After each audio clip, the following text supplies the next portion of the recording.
Hello, this is a review of the Pelikan P55 Future fountain pen.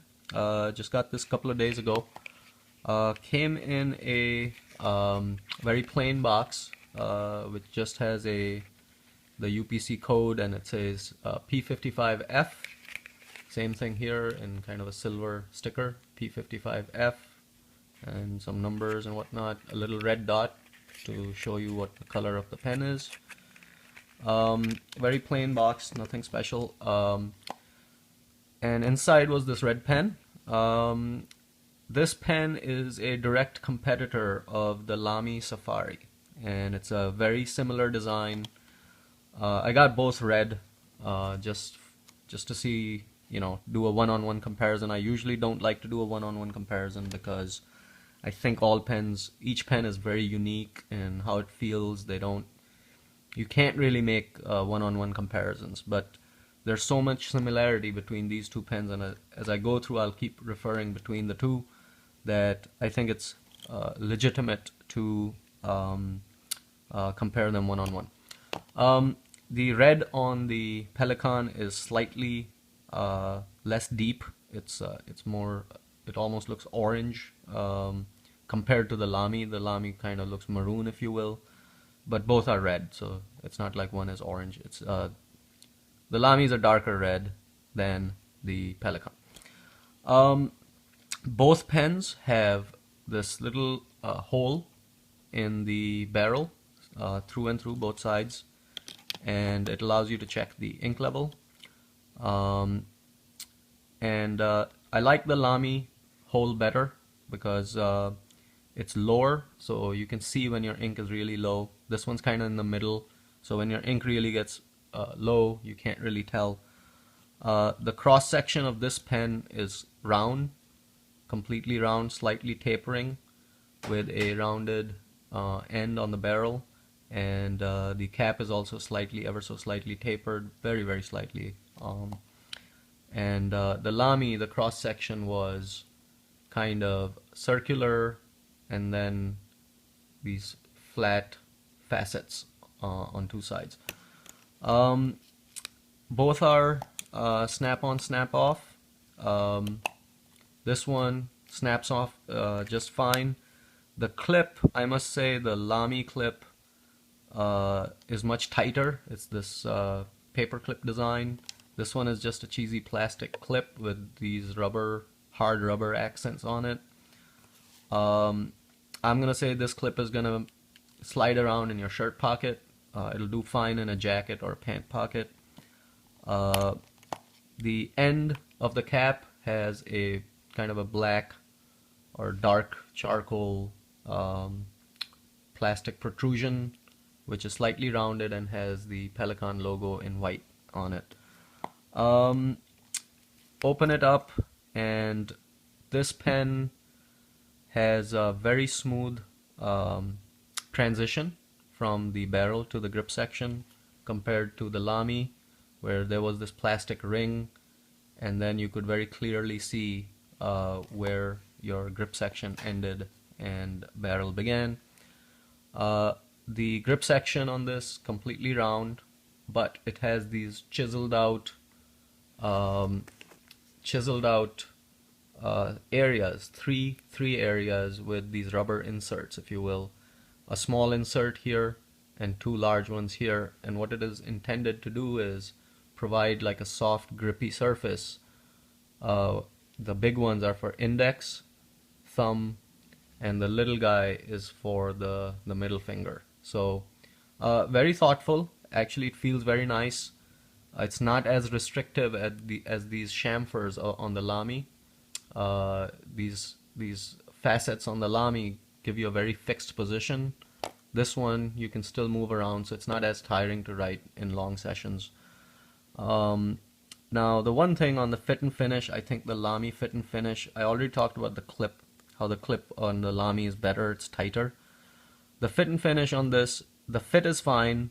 The finish is a little more inexpensive looking than the Lamy. The Lamy had an amazing quality to it.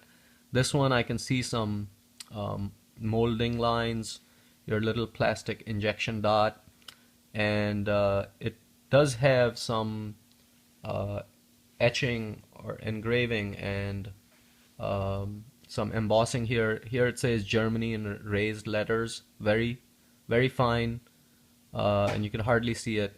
And on this barrel here, it has engraved Pelikan, very light, you can barely see it. Then you go to the nib. The nib sits in this plastic holder, kind of charcoal gray color again. It's not rubber, it's plastic. And then you get the nib. You can't take the holder out or the nib out. The nib design on this is slightly different. It's a modern nib, no logos or anything, just has an F for fine on it, compared to the Lamy nib, which had this kind of gloss etching which said M for medium and Lamy, and it had a vent hole. This one, no vent hole, very plain. The only thing I think that I find a little better about the Pelikan nib, and we'll get to the usage writing in a bit, but the good thing about this is this nib kind of has a shape to it, kind of like that. The Lamy nib, let me just focus this. The Lamy nib was very straight and then pointy. So this was the Lamy and this was the Pelikan P55. So it's kind of you know, plain but not as plain. It still has like a little shape to it, which I like. The feed, very solid plastic looking feed. I don't think it's ebonite, but it has all these lines in it, and I'm wondering if it is multiple material, because it almost looks like there's 2-3 materials here in terms of the color and everything, but I can't really be sure. It has some fins along the nib here. I'll try to show you, get some light in here. It has some fins along the nib and a little hole in the feed. You can see, I don't know how far deep it goes. Open it up and it'll take a Pelikan converter, which I don't have, and they're hard to find, or this Pelikan long cartridge. What I did was I took a syringe with a plastic blunt needle and I sucked out all the blue ink because I wanted green ink in it, and I put green ink through this hole with the needle, and this is green now.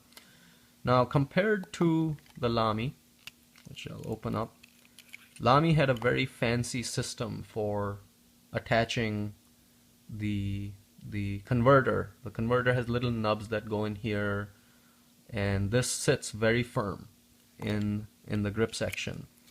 Versus in the Pelikan, this sits very loose and it feels like it's not tight. It's not attached tightly, but it is. So it's not going to go anywhere, it just feels a little loose. So otherwise everything is fine. Functionally everything is very, very good. In terms of writing quality, let's give it a try. So let me just focus. And so this is a Pelikan P55, and let me come over here. Fountain pen. It's very, very wet, as you can see. This ink dries very quickly, this green ink, but it's still reasonably wet for a fine pen. It writes a little bit of a fine medium, but that could be just this ink. And it's very, very smooth. I think the Lamy was smooth as well, and it was very, very smooth as well, very wet as well. This is gonna be, I'm gonna say, at least as good as the Lamy, the writing experience. I do like the grip on this better. I do like the shape of the nib a little better. I mean, they're almost the same, but just a little bit better. And the writing experience is just fantastic on both. And this nib is really, really smooth. Like I said, at least as smooth as the Lamy. The one place where this nib is actually better, and I'll show you real quick, is the skipping. The Lamy nib had a little hesitation in skipping. The one thing I like about this nib is it sits inside the grip section. So it's not like the Lamy nib where you can just pull it and detach it, which worries me sometimes when you're wiping it off. It might come off or whatever. But this pen does not skip at all. So even if I go really, really fast, there's no skipping. And on the Lamy, I was getting some skipping. So in that sense, I think this pen is better. So on the Lamy, there's a little hesitation sometimes. So there's little hesitation, and you can see the skipping. You can see all the skipping here. So I think the ink flow in the Pelikan is better than the Lamy. I think the Lamy is a better looking pen. I think it's made out of better materials, the Lamy is, compared to the Pelikan. The Pelikan is better when it comes to this grip section, in my opinion, because it's not a fixed grip position, and the quality of the writing in terms of ink flow. The nibs are equally smooth, I'm gonna say. Pelikan might be marginally better, but in terms of ink flow, I think Pelikan is significantly better because of the skipping issue and no hesitation on the Pelikan. So, you know, if you want to go for the looks and general writing performance, the Lamy, I think, is probably better. But in terms of just writing performance, I would say the Pelikan is better.